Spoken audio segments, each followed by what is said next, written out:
host so that I can share screen. Thanks a lot, Jenny. And मैं थोड़ा हिंदी और English mix करके बात करूँगा. I'll talk a little bit in English and Hindi. अगर किसी को you're not able to follow मैं क्या बोल रहा हूँ, then आप थोड़ा wait कीजिए. After the session, we will discuss further. I'm sure जो भी हम बात कर रहे हैं, it is more of everybody's normal conscience, so it will be easy to understand. Won't be a difficult thing.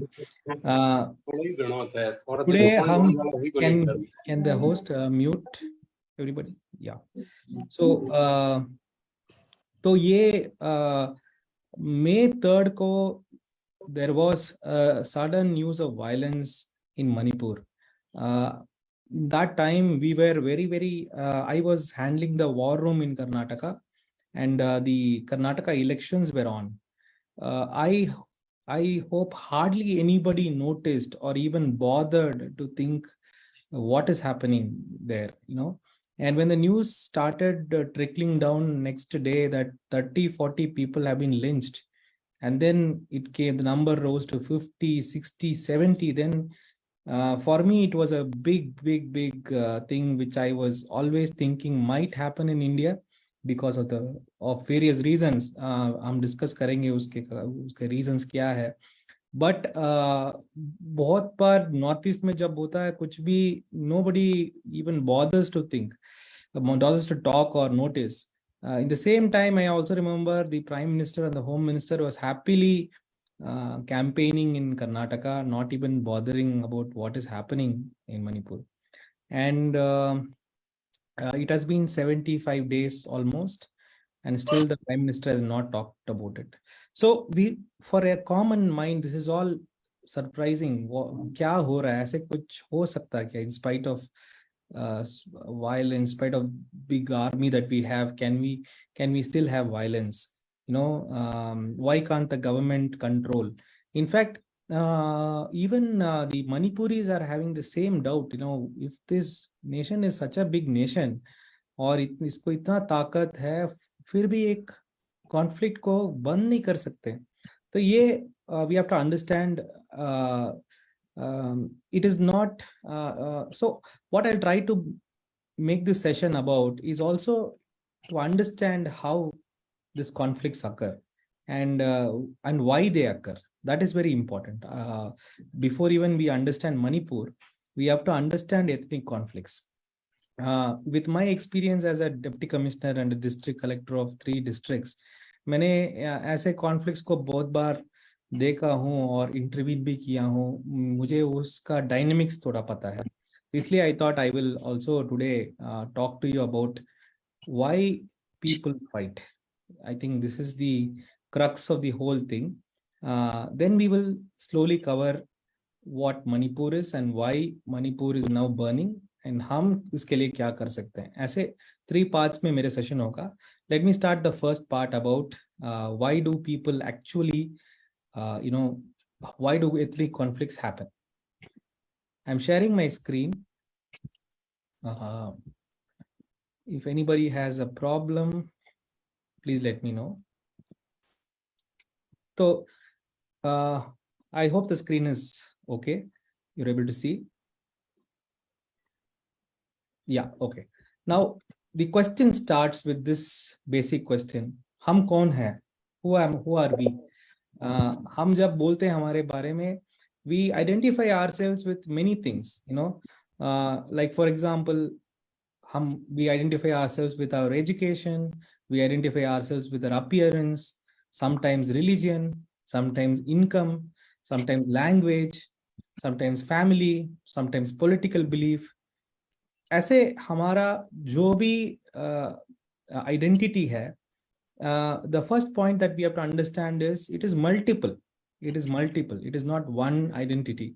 And situation जैसा है वैसे हमारा identity भी हम बदलते हैं. For example, इस forum में we will identify as Congress people. In another forum we will identify as male and female. In another forum we will identify as doctors and engineers. वैसे हमारा हर जो चीज होता है, it is not only about ourselves, but what group do we belong is very important to us, and I'm sure हर जो व्यक्ति इधर जो मीटिंग में है उनको सब पता है ये कितना इम्पोर्टेंट है. कभी कभी पर्सनल से ज्यादा ये ग्रुप आइडेंटिटी बहुत इम्पोर्टेंट हो जाता है. तो अगर हमको इतना आइडेंटिटी इम्पोर्टेंट है तो हम क्या करते हैं, वी जॉइन ग्रुप्स और वी आइडेंटिफाई विद ग्रुप्स, और sometimes we are also compelled to be born in a group. जैसे एथनिक ग्रुप है, ट्राइब है, या शेड्यूल कास्ट है हमारा जो देश में, you are already born into a group, so sometimes we are born into a group, sometimes we go join a group because we like it, but we are people who always try to group with each other. Okay, and there are some fundamental ways in which groups are formed in this country, especially caste and ethnicity worldwide is a way in which people identify as groups. Now जब भी एक group बन जाता है, आपको एक चीज याद रखना है, उस ग्रुप में दो कैटेगरीज बनता है. जब हम एक ग्रुप में जाते हैं, we will become a part of that group which we call in group, and जो ग्रुप के बाहर है उसको हम आउट ग्रुप बोलते हैं. जब भी हम ग्रुप ज्वाइन करते हैं, we will see people in two ways, in group and out group. And इस इन ग्रुप और आउट ग्रुप में थोड़ा डायनेमिक्स भी है. जैसे we call it out group homogeneity. Out group homogeneity क्या होता है, जो हमारे ग्रुप के अंदर रहता है वो हमको अलग अलग दिखता है, और जो हमारा ग्रुप को बाहर होता है वो सब एक ही तरह दिखता है. For example, if you ask any Indian about a Chinese, they will say सब एक तरह दिखते हैं, उनका डिफरेंस नहीं पता हमको, सबका चेहरा एक तरफ, एक ही लुक्स लाइक अलाइक. और चाइनीज को पूछेंगे तो इंडियंस के बारे में वही बोलेंगे, ये लोग एवरीबडी लुक्स अलाइक. सो ये प्रॉब्लम है. जब आउट ग्रुप का हम जब देखते हैं आउट ग्रुप को, हमको सिर्फ सब लोग एक ही तरह दिखते हैं, और आउट ग्रुप में कोई कुछ करेगा या कुछ कैरेक्टर है उसका, हम सोचते हैं पूरा आउट ग्रुप ही ऐसा है. फॉर एग्जाम्पल, हमारे ग्रुप में हर एक व्यक्ति का एक कैरेक्टर रहता है. हम ऐसे बोलते हैं सुमित ऐसे हैं, जेनी ऐसे हैं, मगर जब आउट ग्रुप के बारे में बोलते हैं ना, अरे यार ये पूरा कानपुर वाले ऐसे हैं, अरे यार ये पूरा जम्मू एंड कश्मीर वाले ऐसे हैं, कश्मीर वाले ऐसे ही हैं, ये जो धर्म के वाले ऐसे ही है, ये जात वाले ऐसे ही हैं. ये जो होता है ना, इसको आउट ग्रुप होमोजेनिटी बोलते हैं. वो इन ग्रुप में नहीं होता है, हमारे ग्रुप में वो नहीं होता. जो हमारे ग्रुप के बाहर लोगों के बारे में जब हम सोचते हैं, when we think about people outside our group, we always think that they all are alike and they all do same things. तो अगर एक बंदा आउट ग्रुप में कुछ कर लेगा, कुछ गलती कर लेगा, तो हमें लगेगा ये पूरा आउट ग्रुप ऐसा ही है.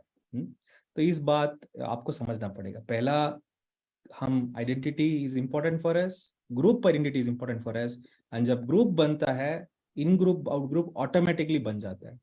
और जब इन ग्रुप आउट ग्रुप ऑटोमेटिकली बन जाता है, हम हर टाइम इन ग्रुप को बड़ा दिखाने में कोशिश करते हैं. We want to be proud of ourselves because we are into a group.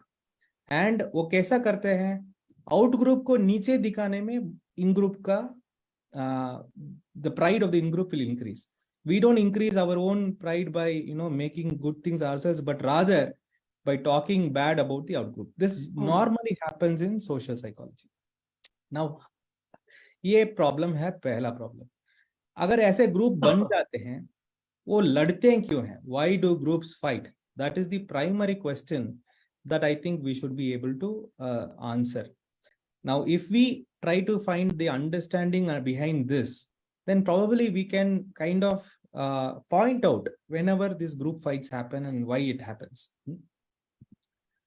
तो बहुत दिन से ये हमारा सामने था that groups fight because of resources. आपको पता है रिसोर्सेज बहुत लिमिटेड है, जैसे पानी है, लैंड है, पैसा है. तो ये पूरा जो लिमिटेड रिसोर्स के ऊपर किसका ओनरशिप रहेगा, इसका फाइट में लोगों अपने हर दूसरे को लड़ते हैं. ये बहुत दिन से हम सोच रहे थे, people will fight over resources. Okay, and ये सही भी है to an extent, but then after a while we understood people don't only fight for resources. For example, Nazi Germany में जो हुआ था आर्यंस और जूस के साथ, वहां पे रिसोर्सेस का इतना प्रॉब्लम नहीं था, लैंड भी नहीं था, कुछ भी नहीं था, सिर्फ पता नहीं कैसे वो शुरू हुआ, वो शुरू हो गया और it ended up in the Holocaust. आप सबको पता था। जैसे बहुत सारे फाइट्स रिसोर्स के ऊपर भी नहीं था। तो उसके बाद बहुत दिन के बाद एक बंदा आया, उसका नाम है हेनरी टैचफेल। उसने एक थियरी बताया। देखो, ये जो फाइट जो होता है ना, ग्रुप जो बनते हैं और फाइट जो होता है, वो बिना कारण होता है। इसके कुछ इंपॉर्टेंट कारण नहीं चाहिए। जैसे हम ग्रुप बनाते हैं और किसी को एक ग्रुप से एक ग्रुप के ऊपर अगर हम कुछ इनसिक्योरिटी दे सकते हैं तो वो लोग लड़ेंगे। ये हेनरी टैचफेल का थियरी था, उसको सोशल आइडेंटिटी थियरी बोलते हैं। तो फॉर एग्जांपल, आप एक किसी भी क्राउड को आप ले सकते हैं, ये आप एक्सपेरिमेंट भी कर सकते हैं। किसी भी क्राउड को आप ले सकते हैं और उनको खड़े होके उनको दो ग्रुप्स बनाइए। आप बोले आप ग्रुप है ये है, आप ग्रुप बी हो, और 10 मिनट नहीं, 5 मिनट में वो मान लेंगे हम ग्रुप है ये है और हम ग्रुप बी है। और 5 मिनट में अगर ग्रुप ए के बारे में आप कुछ बी को बोलेंगे और बी के बारे में ए को कुछ बोलेंगे, जैसे वो लोग when they start seeing each other as slightly competing with each other, then वहां पे in 10 minutes we can start creating a fight between group A and group B. Now within half an hour it can also lead into a physical fight, and this is very possible. You can try this, आप कहीं पे भी try कर सकते हैं। तो ये group B कैसे बना? बिना मतलब बना, विदाउट एनी रीजन। उसका एथनिक कारण नहीं है, कास्ट कारण नहीं है, कुछ नहीं है, मगर ग्रुप बन गया। और ग्रुप बनने के बाद उनको लड़ने भी मैंने ट्राई किया, लड़ाई भी शुरू हो गया। और 5 मिनट में जब वायलेंस शुरू हो जाएगा ना, अगले 1 साल में वो लोग आंख के आंख नहीं दिखेंगे।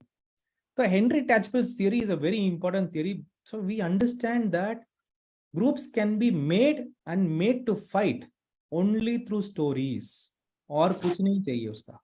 अगर हम सही तरीके से एक कहानी बना सकते हैं तो लोगों को लोगों के साथ लड़वा सकते हैं। ये एक बहुत बड़ा फाइंडिंग है। इसी फाइंडिंग के ऊपर हमारे बहुत सारे पॉलिटिकल फोरम बैठे हैं। फॉर एग्जांपल, तो this is all I wanted to make you understand that this happens automatically. Now ये छोड़िए, I will go to the next. I will just share a new sharing. I'm stopping the share and then I'll share a new one.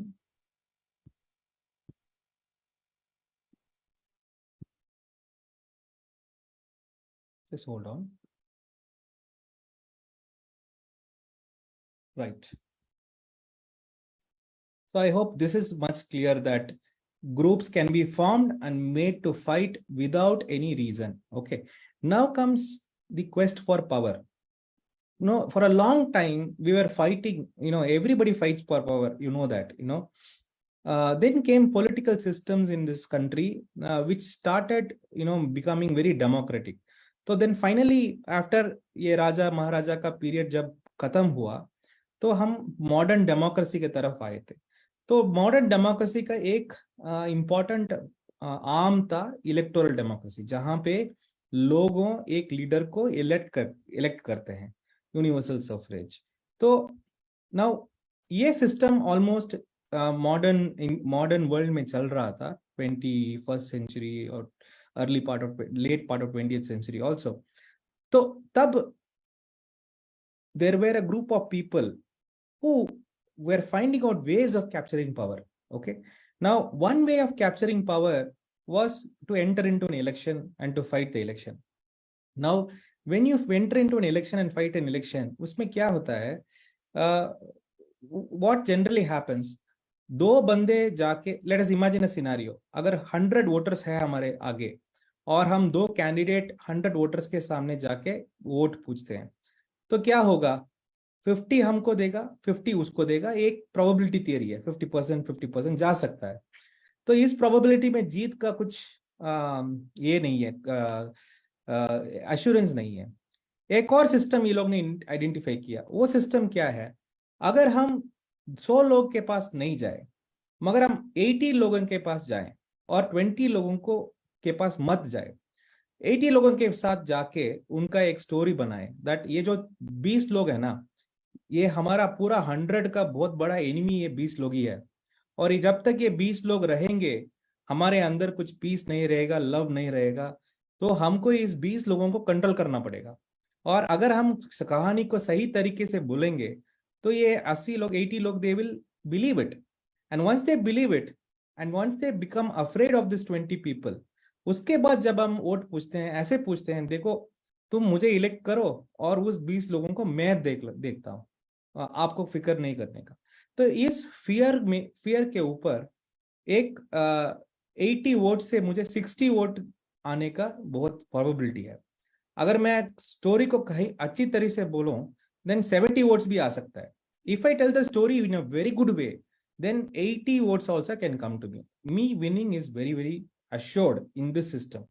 इस system को fascism बोलते हैं, जहां पे एक minority को पकड़ के उनको एक सेपरेट ग्रुप बना के उनके ऊपर जब स्टोरीज हम बनाते हैं और 80% को उस 20% को देख के डराते हैं, और वहां से डेमोक्रेटिकली उनके उस डर से डेमोक्रेटिकली हम जब वोट पूछते हैं, मेरा जीतना बहुत आसान है। तो ये जो सिस्टम है इसको फासिज्म बुलाते हैं। इसका बहुत बहुत नाम है पॉलिटिकल साइंस में। बट मैं सिंपल सा आइडिया मैं आपको बोलता हूँ। जब एक होम मिनिस्टर 80-20 के बारे में बात करते हैं, 80-20 पॉलिटिक्स हम करते हैं, जब वो बात करता है, उसका बात का मतलब ये है that this is the kind of politics which runs for certain parties. Okay, now we have to understand when this comes into play, and this can only come when democracy is there. Without democracy this cannot come, क्योंकि इसका मूल foundation है कहानी बोलना। अगर उसको propaganda बोलते हैं, कहानी बोलना, और कहानी भी वैसे कहानी जहां पे एक माइनॉरिटी को आपको विलन की तरह दिखाना पड़ेगा। और this story telling requires democracy, because without democracy you cannot tell these stories.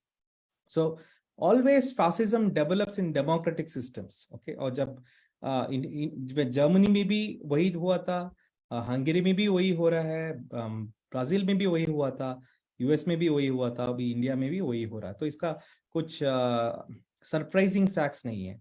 और जब फासिज्म आएगा पावर के अंदर, उसमें उसका 2-3 चीज कैरेक्टर्स है।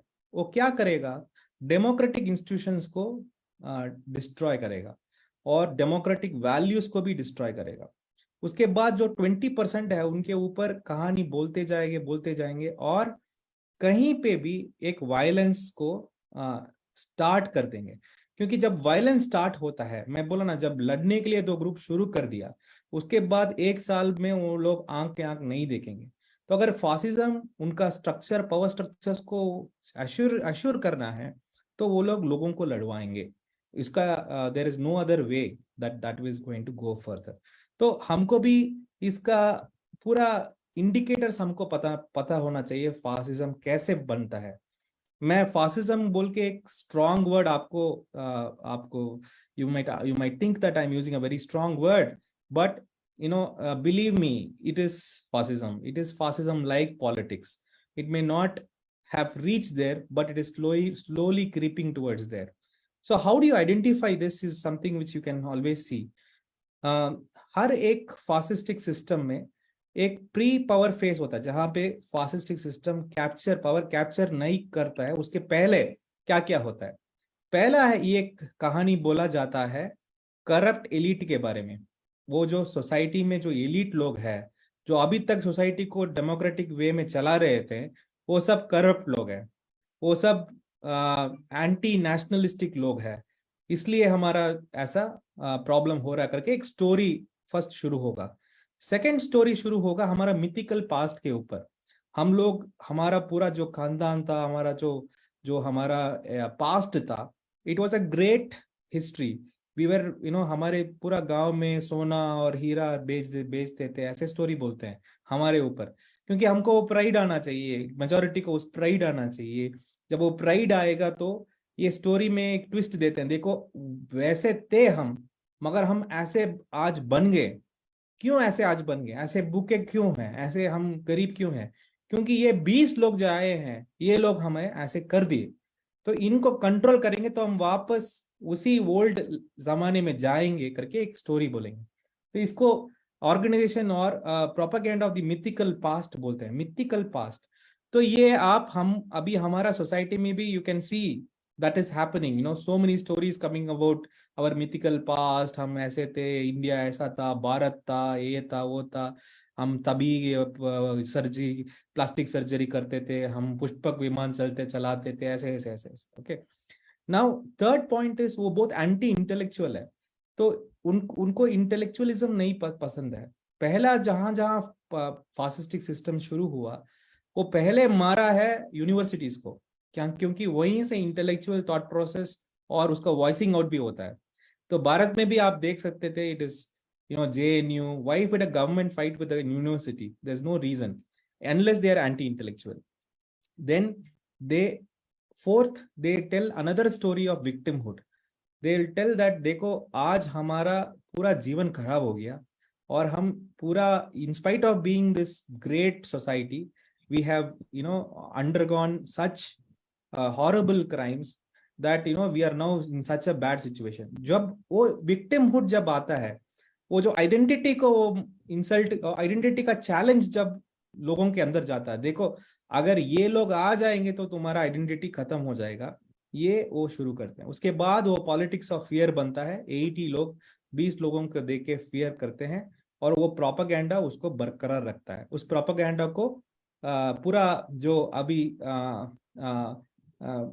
जो ये करके 80-20 करके जब वोट पूछते हैं, फिर क्या होता है, ये लोग पावर में आ जाते हैं।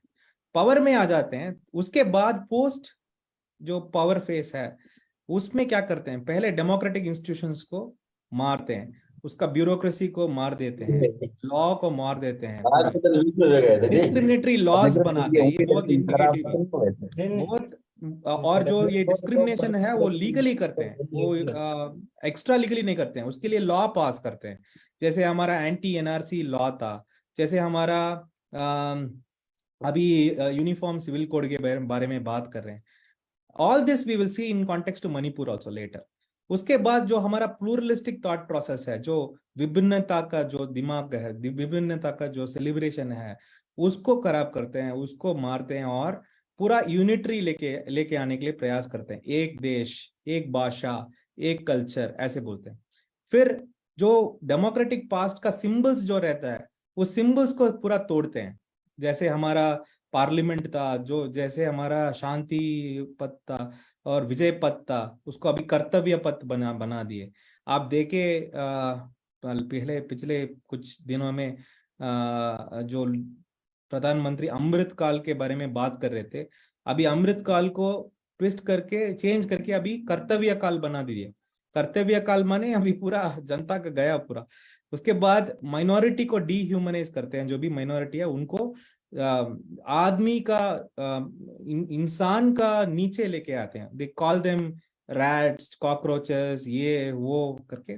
फाइनली क्या होता है, कोलैटरल डैमेज होता है। जब लड़ाई शुरू हो जाता है तब कोलैटरल डैमेज माने सबका डैमेज होता है, पूरा मेजॉरिटी का भी पूरा डैमेज होता है और माइनॉरिटी का भी पूरा डैमेज होता है। और फासिस्टिक सिस्टम्स उस डैमेज को कंट्रोल नहीं कर पाते। This is another indicator of a system, that वो जब डैमेज सोशल फैब्रिक में हो जाता है और वायलेंस जब शुरू होता है, ये लोग के पास उनको कंट्रोल करने का कुछ ये नहीं रहता। So this is something which we have to see that all over the world this is started.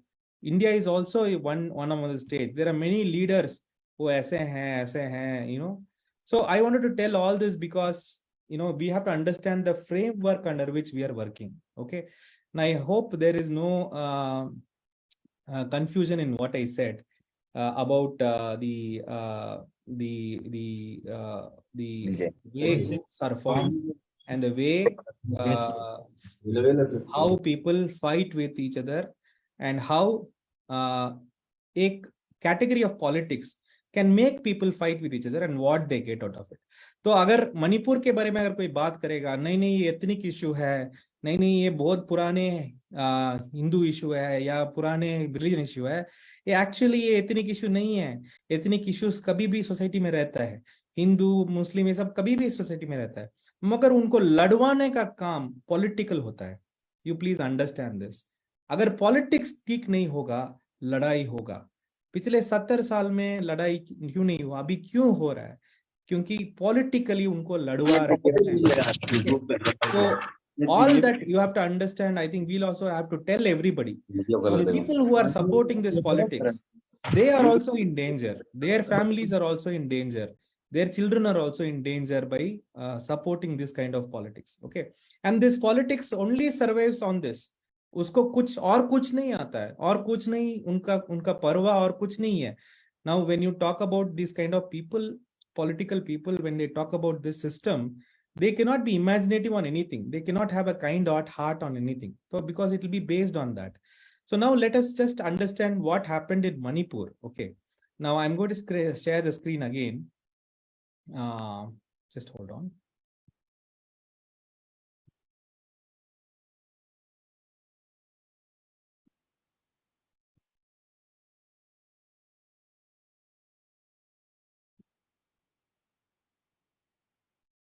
एक minute, I just.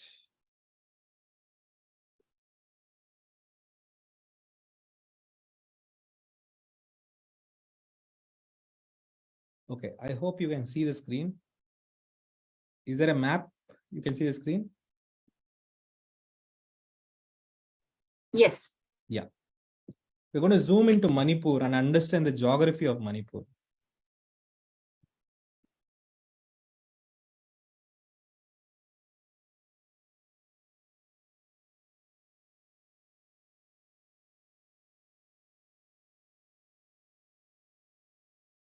I hope you can see this. Yeah. Manipur is a very unique state. आप जहां पे अगर मणिपुर के देखेंगे ना, ये जो पूरा east west, it's a border state. ये पूरा म्यांमार है, ईस्ट में भी म्यांमार है, नागालैंड थोड़ा इधर है, और इधर इधर थोड़ा अदर हमारे स्टेट्स है.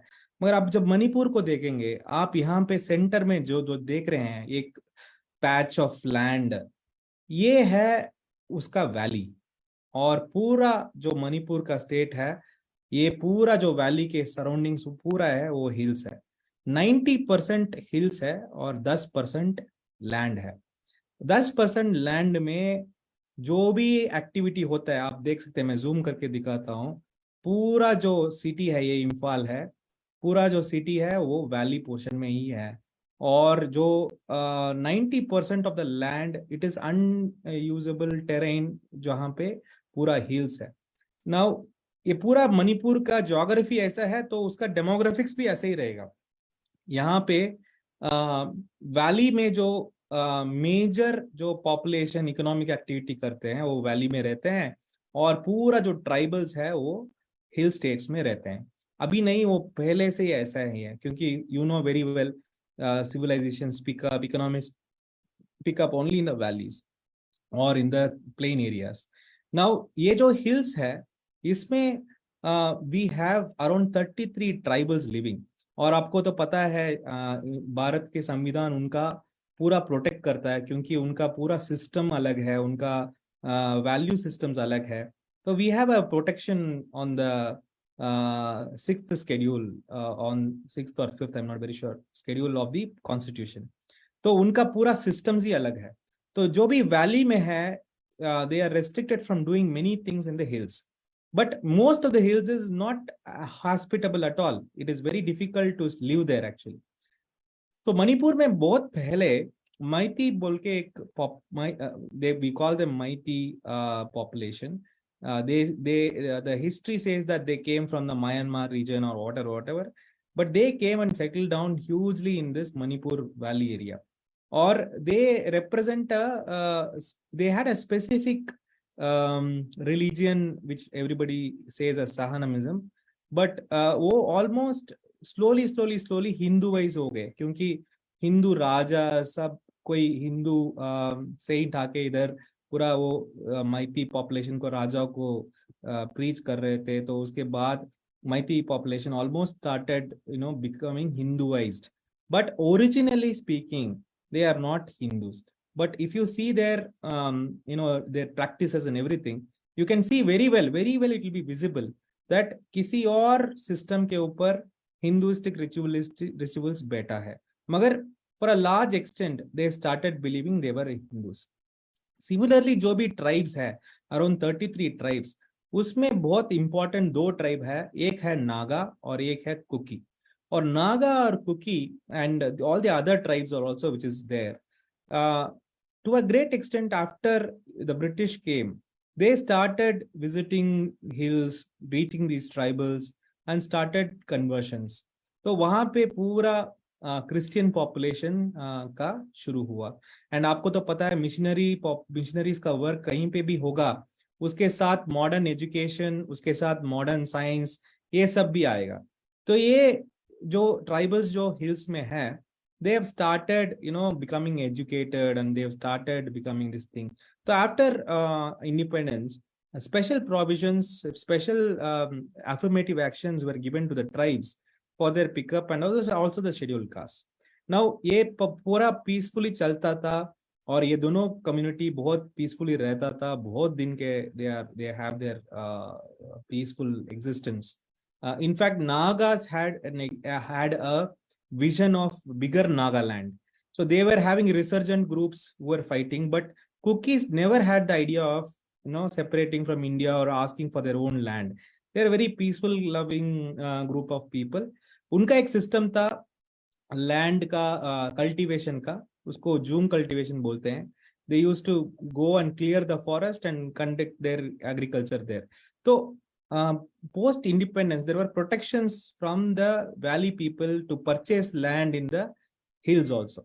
So as it was going, there was slight propaganda started in the Maiti group that देखो हमारा land भी कम है और हमको कुछ नहीं मिल रहा है, और ये ट्राइबल जो है उनका पूरा अफर्मेटिव एक्शन है और उनका लैंड भी इतना ज्यादा है. ये सब प्रोपागेंडा है, क्योंकि इस लैंड ऐसे होगा भी, इसको कोई कुछ नहीं कर सकता. ये लैंड है, इसको कोई एक दिन भी पहाड़ चढ़ नहीं सकता. ऐसा it was a very difficult terrain. Okay, now you can see all the small villages in this hills. Everything has one church, and उस चर्च के अगल बगल में इस village will be there. And इस एरिया में कुछ भी होगा, किसी को कुछ वहां पे रीच करना भी मुश्किल है, वहीं से जाना भी मुश्किल है. तो ये लोग, since they were tribals and they have this huge love for forest and this thing, they are the only people who can live. And even I don't think the Meiteis, if they want to go there also, it's very difficult. So ये सब चल रहा था, and there were small skirmishes which were happening for a long time. But then one golden rule था सरकार के काम.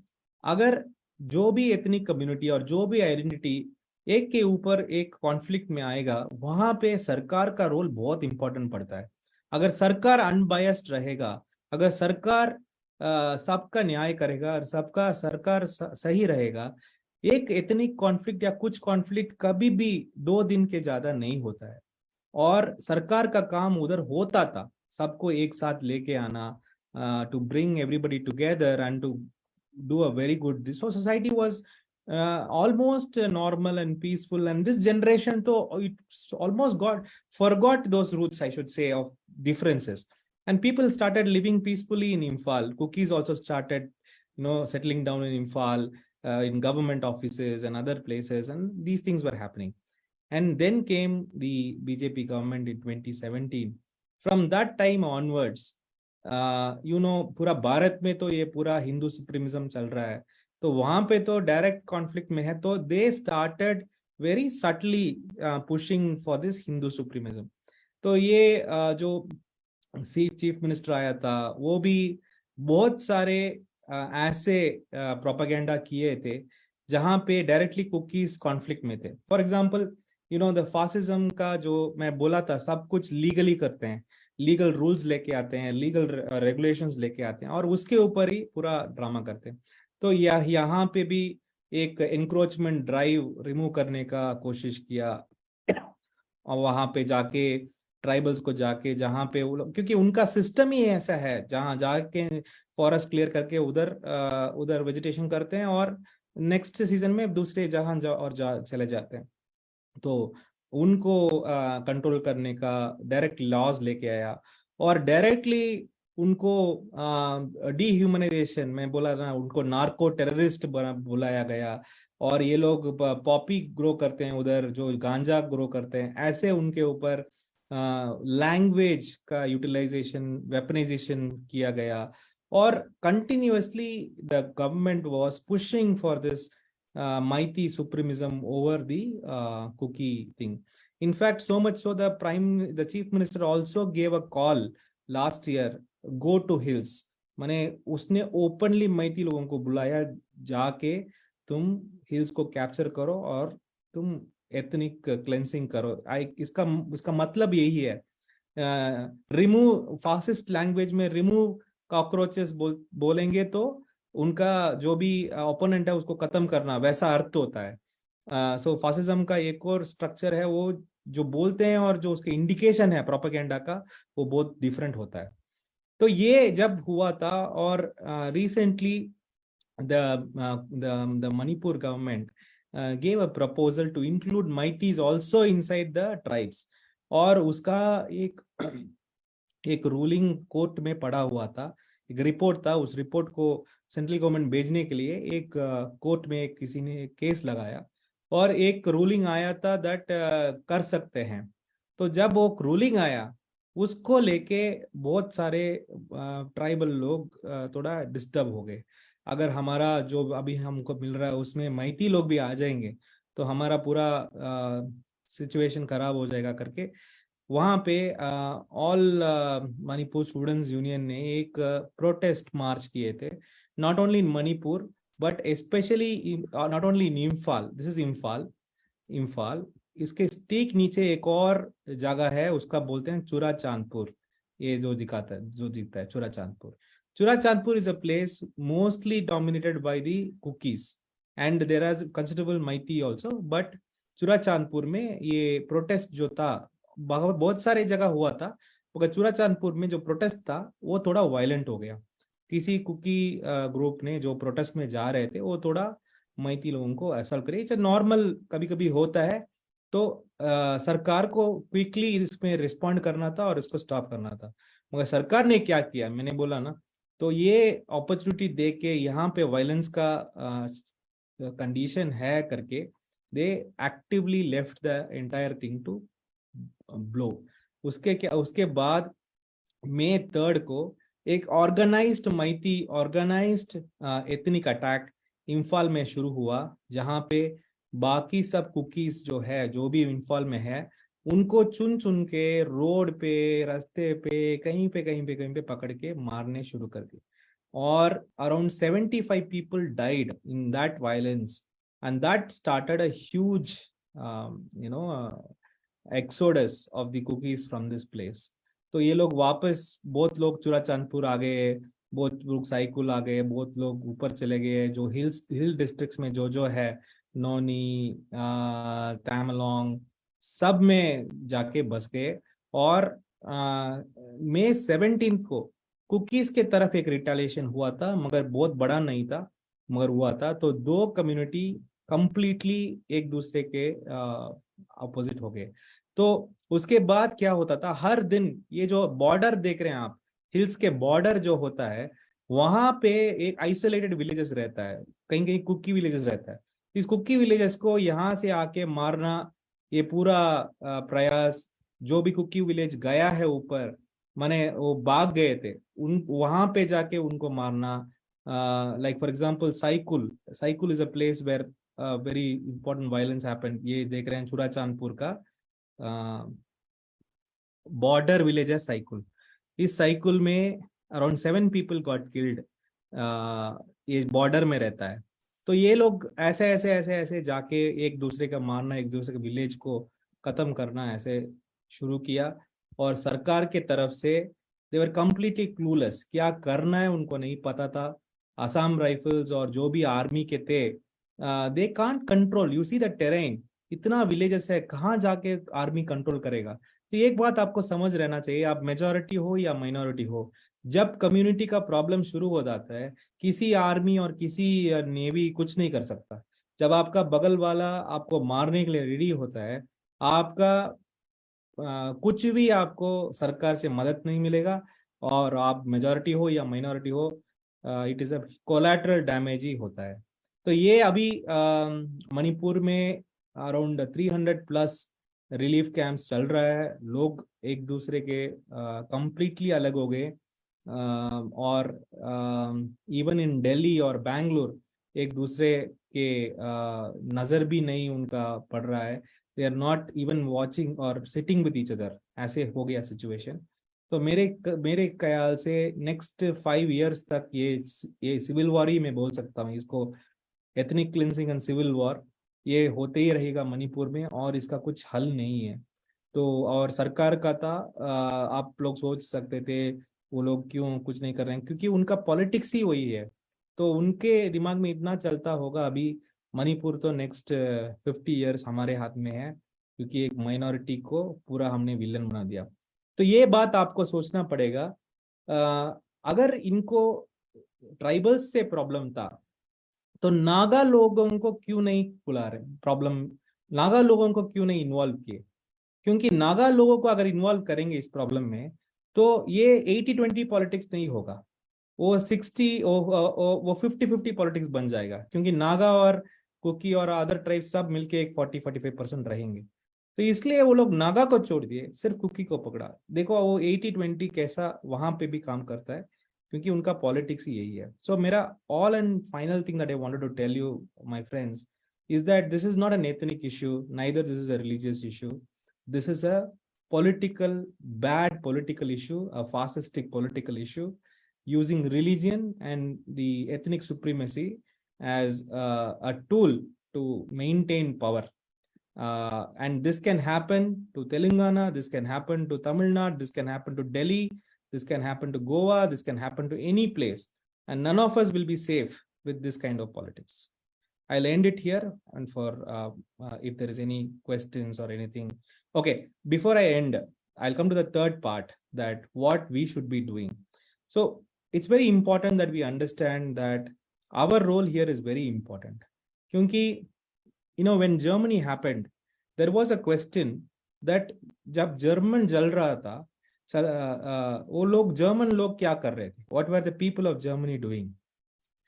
तो उसका आंसर था, बहुत लोग बोले हमको पता ही नहीं था क्या हो रहा था, हमको पता ही नहीं था हिटलर ऐसा कर रहा था, हम तो सोच रहे थे ऐसे जूस को सिर्फ वो बाहर कर रहा था, बताओ हमको नहीं पता था। फिर बहुत दिन के बाद नोम चोम्स्की बोल के एक थिंकर है, उसने एक पेपर लिखा, what was the intellectuals doing during this time.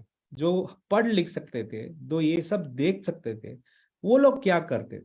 तो उस पूरे पेपर में उसने पूरा इंटेलेक्चुअल लोग जो पढ़ लिखने के लिए काबिल थे, उन लोगों को दोषी माना। वो सही भी है, हर समाज में अगर लिखने वाले, पढ़ने वाले, देखने वाले और बोलने के लिए जो उसके पास शक्ति है, अगर वो नहीं बोलेगा तो लोगों को समझ में नहीं आएगा ये उनके साथ ऐसे हो रहा है। So it is very important for us to kind of unveil the lies, जो झूठ चल रहा है इस पॉलिटिक्स में, उसको ओपन करके जनता के सामने रखने का बहुत बड़ा कर्तव्य हमको बनता है। और उसको रखने के लिए हमको एंगर या इसका कुछ नहीं, मतलब मदद नहीं चाहिए, वो नहीं होगा। प्यार से हमको सबको बताना पड़ेगा, देखो ये आग तुम्हारा घर का भी है और इसको आपको समझना पड़ेगा। तो ये जो बात है, अगर हम लोग नहीं करते हैं, अगर हम लोग चुप बैठते हैं, अगर हम लोग बात नहीं करते हैं, तो मानिए ये हम भी उसमें शामिल है। तो ये जो प्रॉब्लम जो मणिपुर में हो रहा है, मैं ऐसे नहीं सोचता हूँ इसके लिए बीजेपी कारण है, इसका मैं भी कारण हूँ, क्योंकि मैं बात नहीं कर रहा हूँ और मैं लोगों को, मुझे दिखता है और मैं बात नहीं कर रहा हूँ, तो ये मेरा भी एक प्रॉब्लम है, तो मुझे बोलना पड़ेगा।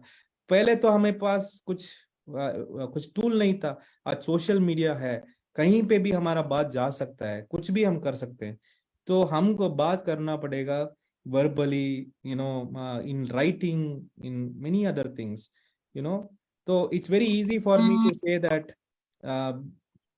the bad politics is the only reason, but I am also a part of that by contributing to it by remaining silent.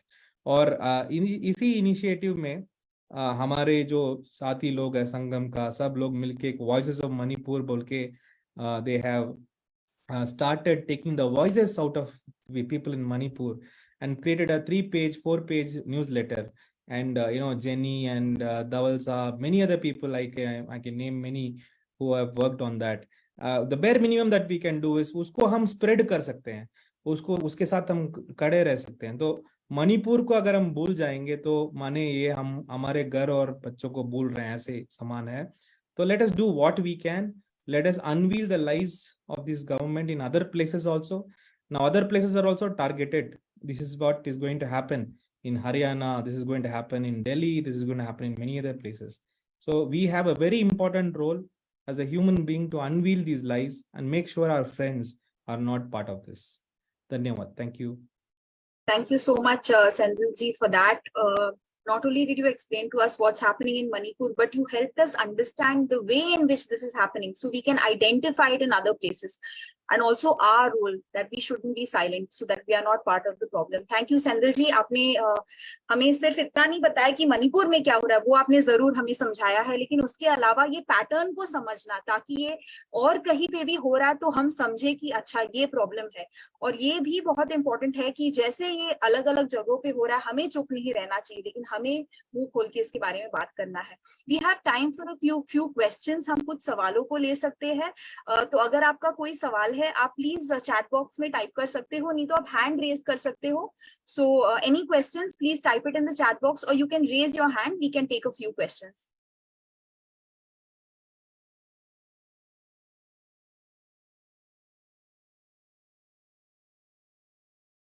Anyone has any questions?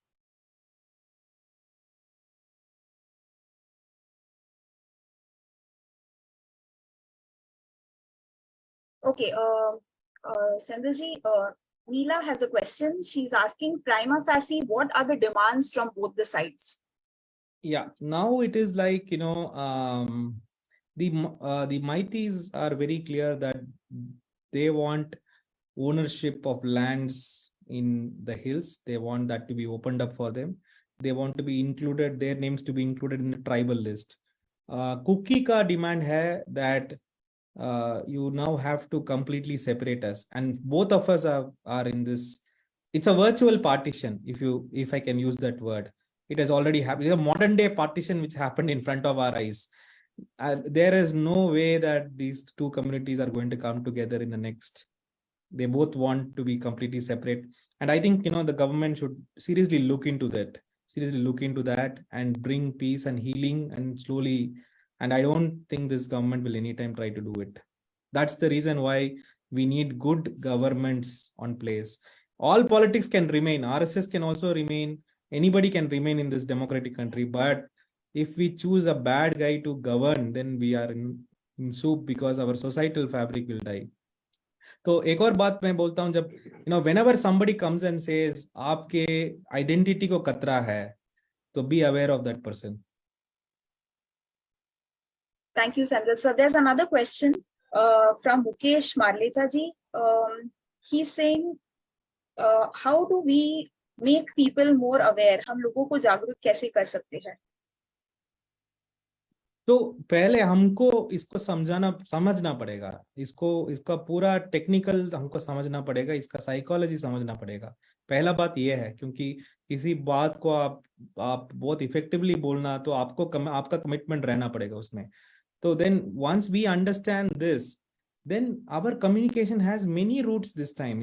First is to very consciously tell to ourselves that I am not going to remain silent. I'm going to say something to somebody, in my WhatsApp group or in my Facebook.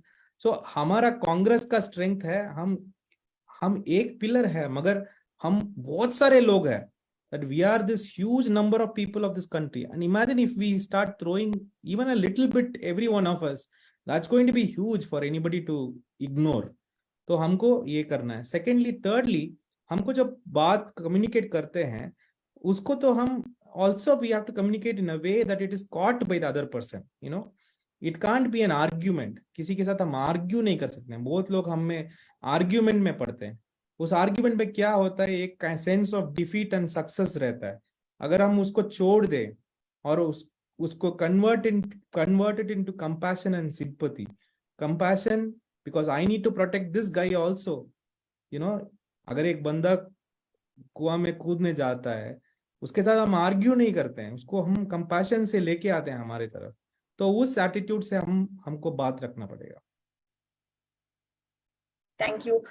There's a question from Andrea Cooper. उनका सवाल है कि other than spreading awareness, how can we contribute to restore and build what has been destroyed?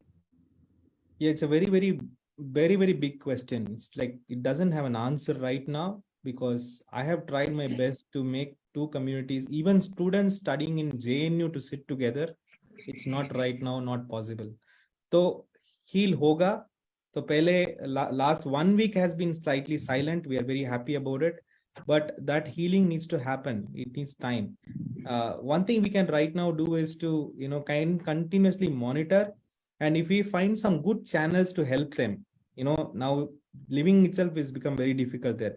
Now forget the people who are in the relief camps. People who are outside the relief camps in their own houses are not able to purchase food. Food has become very expensive. Water has become very expensive. And they are not doing any agriculture this time. So next year is going to be disaster for them. So if we find good channels of helping them, let us try to help them in some way.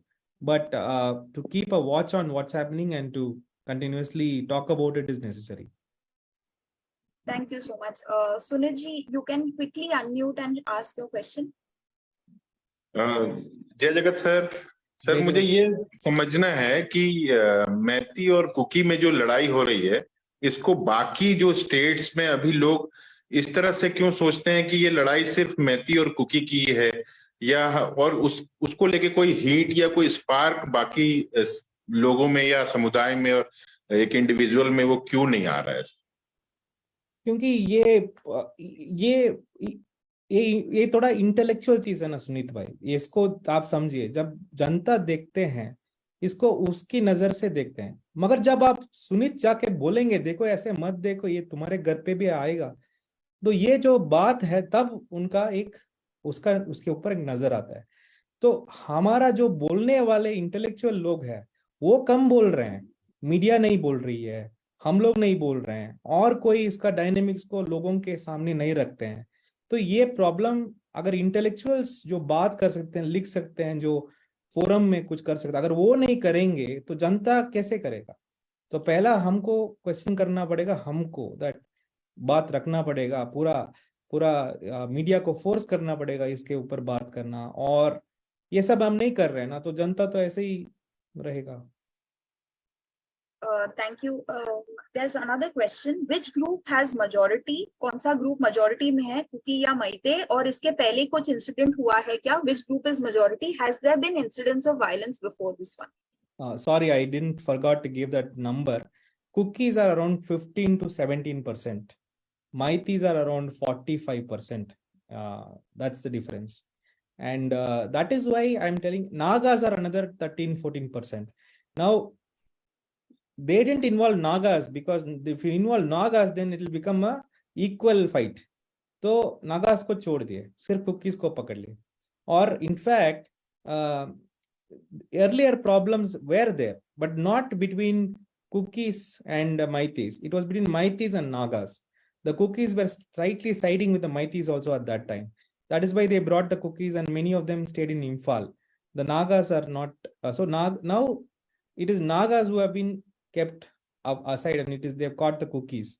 तो ये बात बहुत political है, और ऐसे क्यों होता है इसका इजी रीजनिंग है. हम 80-20 पॉलिटिक्स को समझते हैं तो हमको अंडरस्टैंड कर लेंगे. Senthil ji, can we take like 2-3 more questions? Sure. Okay. Javed ji, आप unmute करके आप पूछ सकते हैं. जय जगत सेंथिल सर. जय जगत जावेद भाई. हाँ सर, मेरा सवाल ये है कि ये फासिज्म को भी लोग समझते हैं और 80-20 की भी यहाँ लड़ाई है ये भी समझते हैं, और इसमें राजनीति भी हो रही है ये समझते हैं. लेकिन नॉर्मली अगर देखें देश में आदमी, हम सब बोलते हैं हम सब भारतीय हैं, लेकिन जब ऐसा किसी एक राज्य में होता है तो हम मुंह फेर लेते हैं ये बोल करके ये तो मणिपुर की समस्या है, ये तो छत्तीसगढ़ की समस्या है, ये तो महाराष्ट्र की समस्या है. तो इसे देश की समस्या क्यों नहीं हम समझते, और इसके लिए हम क्या कर सकते हैं कि लोगों को देश के किसी कोने पे कुछ भी हो तो उसे हम ये इस रूप में ले कि ये देश की समस्या है। हाँ, ये इम्पोर्टेंट है what you're saying, but I would also not say both लोग I wouldn't say that states ऐसे में नहीं देखते हैं. I think a lot of people are doing some things for it. मगर the point is इस मुद्दे को एजेंडा बनाना, हर दिन आपको पता है एक चीज एजेंडा होता है ना. एक दिन ये मर गया, एक दिन कुछ ये मोदी जी जहाँ जाके, तो उसका एजेंडा कहाँ से बना, who is setting the agenda. वो एजेंडा सेटिंग बहुत इंपॉर्टेंट है सोसाइटी में. तो कहीं ना कहीं उस एजेंडा सेटिंग नहीं हो रहा है, और एजेंडा सेटिंग बहुत स्क्यूड है, या कॉर्पोरेट की तरफ है या पैसा वाला की तरफ है. तो जनता के एजेंडा सेटिंग में जनता का पार्टिसिपेट करना पड़ेगा. अगर हम पार्टिसिपेट नहीं करेंगे, एजेंडा सेटिंग नहीं होंगे, कोई देखेगा नहीं. तो इसलिए इट्स वेरी इंपॉर्टेंट, देश के बारे में और जनता के बारे में बात करने के पहले जो यहाँ पे पढ़े लिखे लोग हैं, जो बात करना आता है उनको, जो सोचते हैं, उनको पूछना चाहिए मैंने क्या किया इसके लिए. अगर हम लोग कुछ भी करेंगे ना, वो बहुत बड़ा एजेंडा हो जाएगा. Thank you sir. Neela ji has a question. Is there a clear economical difference between the two communities? आर्थिक परिस्थिति में दोनों communities के बीच में कुछ clear difference है क्या? Yeah, there's a clear difference. The Maitis are on the well-to-do because they have been all economic activities आप देखेंगे वो इम्फाल में रहेगा, और आपका बजट भी देखेंगे 90% का बजट इम्फाल में रहेगा, सिर्फ 10 या 15% हिल्स में रहेगा. ये बहुत स्टार्क डिफरेंसेस है. एंड ट्राइबल लोग में एक एडवांटेज है उनका एजुकेशन, क्योंकि Christian missionaries have given them very modern education. तो वहाँ गवर्नमेंट जॉब्स यहाँ वो जाके अभी लास्ट 15-20 ईयर्स में वो लोग शुरू कर दिए वो लोग. तभी ये प्रॉब्लम भी थोड़ा एस्केलेट हो रहा है. एक दो को दिखा के पूरा डेटा बना देते हैं, जैसे हमको तमिलनाडु में आजकल हो रहा है, जहाँ पे कंस्ट्रक्शन वर्कर्स नॉर्थ इंडिया से आ रहे हैं, बिहार से आ रहे हैं, कहीं पे से आ रहे हैं. तो एक दो को छोड़ दिखा के ऐसे एक स्टोरी बनाएंगे, देखो सही हर जगह नॉर्थ इंडियन आ गए, ये हमारा आइडेंटिटी के लिए थ्रेट है, इनको ऐसे ही छोड़ देंगे तो हम कल ये सब हमको कहा जाएंगे. ऐसा सेम फॉर्मूला है, सेम स्टोरी है हर हर. सो अगर कोई आके आपको बोलता है हम आपका आइडेंटिटी के लिए खतरा है, तो then we should be aware of, so we have to spot these things in this thing. Thank you. Chetan Gaunaik ji is asking, how can Congress party intervene for win-win situation in Manipur, and what precaution can be taken in other states to avoid similar conflict? Congress party, to be very frank, if I don't want to give a philosophical answer, but let me give a very practical answer. Congress party should come to power. There is no other way we can protect quickly, because I'm not vouching for this, but if we don't remove these guys and if we don't bring in democratic forces in power, these things will bound to happen. And secondly, Congress party is the central party which has to set these agendas in the society every day from Manipur. And how to do it, we need to do it in a very creative way, and we have to come together for that. There are many ways we can do something.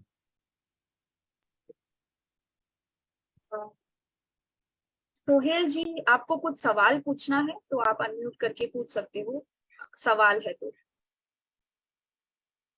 Senthil जी नमस्कार. नमस्कार sir जी, नमस्कार sir. ये तमाम बातें जो आपने कही, बहुत सारी बातें हम लोगों को मालूम है और देश के तमाम नेताओं को मालूम है, लेकिन सवाल ये उठता है कि इसके अपोज में खुलकर कोई बात करने को तैयार नहीं है. मैं पूरे देश में देख रहा हूँ कि राहुल गांधी जी जैसे या आप जैसे बहुत कम लीडर हैं. मैं कई अगर प्रदेशों में आप देखेंगे तो ऐसे चंद लोग निकल कर आएंगे जो आरएसएस या भारतीय जनता पार्टी के बारे में खुलकर बात करने को तैयार हैं. कोई बात नहीं करना चाहता है. हमारी रिक्वेस्ट है कि ऐसे लोग, जो कुछ लोग हैं जो कोई भ्रष्टाचार में लिप्त नहीं है, अच्छे लोग हैं, वो लोग अगर आगे आते तो पार्टी को उनको आगे करना चाहिए. और जो भ्रष्ट लोग हैं, जो बड़ी बड़ी कुर्सियों पर बैठे हैं, मैं समझता हूँ उनको साइड में करना चाहिए। जब कुर्सी खाली होगी तभी दूसरे लोग आएंगे और अच्छी बात करेंगे। Sorry to cut you there Sohail ji, आप क्वेश्चन या सवाल पूछिए प्लीज। सवाल पूछिए प्लीज। जी, सवाल पूछिए आप। मैंने ये कहा कि बहुत ये सब तमाम बातें जो आपने भी बताई कि भारतीय जनता पार्टी किस तरह देश में नफरत पैदा कर रही है और 80% को 20% से लड़ाना चाहती है, शायद सभी को मालूम है, लेकिन आज कोई इस बारे में खुलकर बात करने को तैयार नहीं है। हम ये चाहते हैं कि आई थिंक आपने सही बात बोला। I think we should get more and more people to talk. I agree with you. Yes, thank you so much Sohail ji. thank you Shashikant Senthil ji. I'm sorry हमारा टाइम अप हुआ है। हमने जितने क्वेश्चंस हम ले पाए हमने ले लिया है। आपको और कुछ पूछना है आप अलग से हमें कांटेक्ट कर सकते हो, जरूर हम उस सवाल का जवाब देने की कोशिश करेंगे। I would request Bharti Sharma ji to please give closing remarks. जय जगत साथियों, एक बहुत अलग सवाल, जब हम हमारे देश के बारे में बात करते हैं, हम हमारा देश कैसा है, हम हमारे देश को कितने चाहते हैं, ऐसे समय हमारे देश का एक कोना पिछले 2-2.25 महीनों से जल रहा है और कुछ यदि अखबार या न्यूज चैनल वाले छोड़े तो उसके बारे में कहीं बात भी नहीं हो रही। और सेंथिल जी ने यहाँ पे जो बात रखी वो हमने अलग अलग आंदोलन में देखी है। सिर्फ मणिपुर में वो पैटर्न नहीं देखा है। किसानों का आंदोलन हुआ, 1 साल दिल्ली में हमारे देश की राजधानी में चल रहा था, लेकिन उसके बारे में भी क्या क्या कहा गया, उसमें जो लोग मदद कर रहे थे उन पे कौन कौन सी केसेस लगाई गई। तो ये पैटर्न हमको हर जगह दिखता है। और किसी ने जो पूछा कि सेंसिटिवली लोग इसके बारे में बात क्यों नहीं कर रहे हैं, तो यंत्रणा हमको असंवेदनशील ही बनाती है।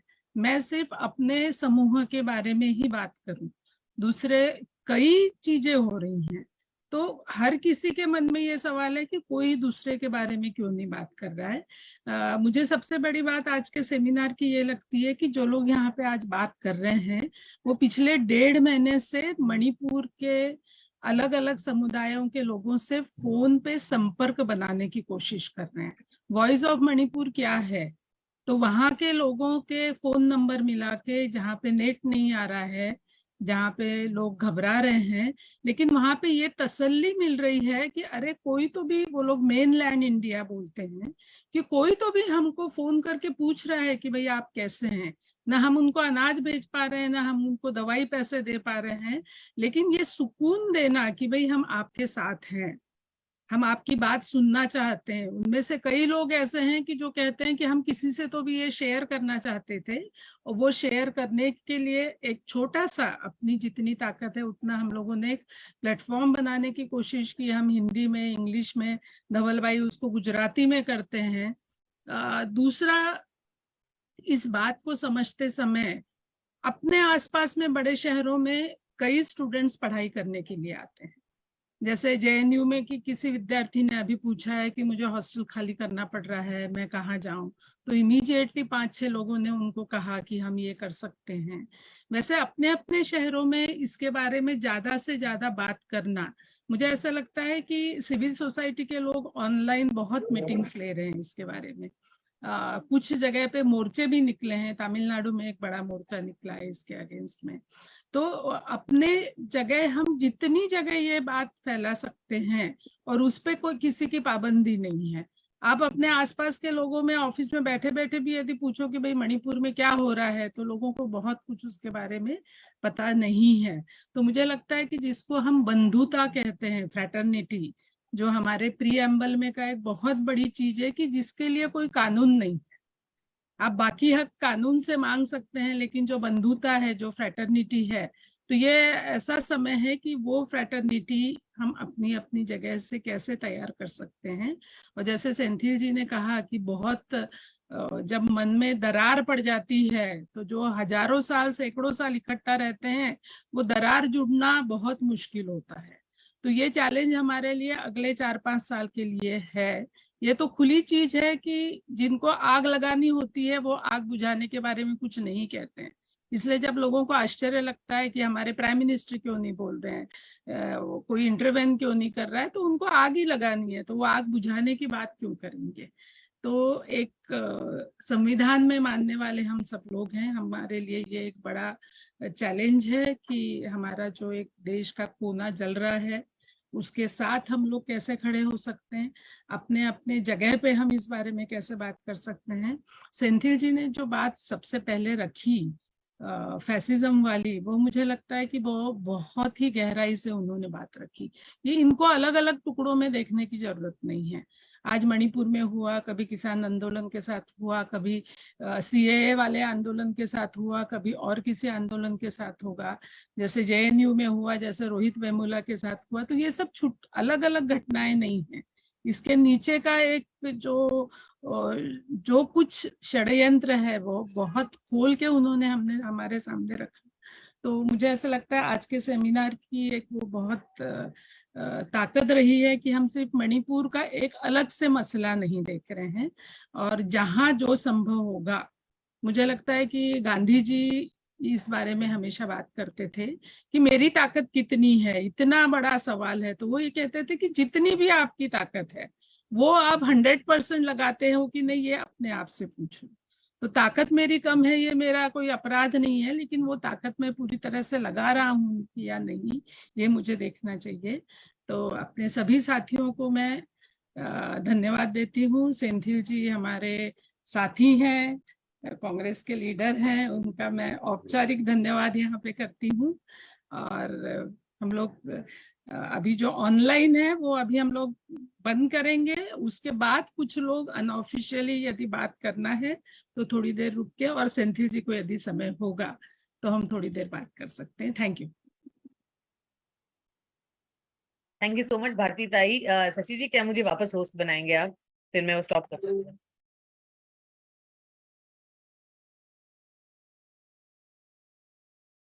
नहीं, Yeah, I'm making it. आप सब कैसे हैं? मैं थोड़ा सा कार्यक्रम में थी तो देरी से जुटी और साउंड नहीं आ रहा था, और उसके लिए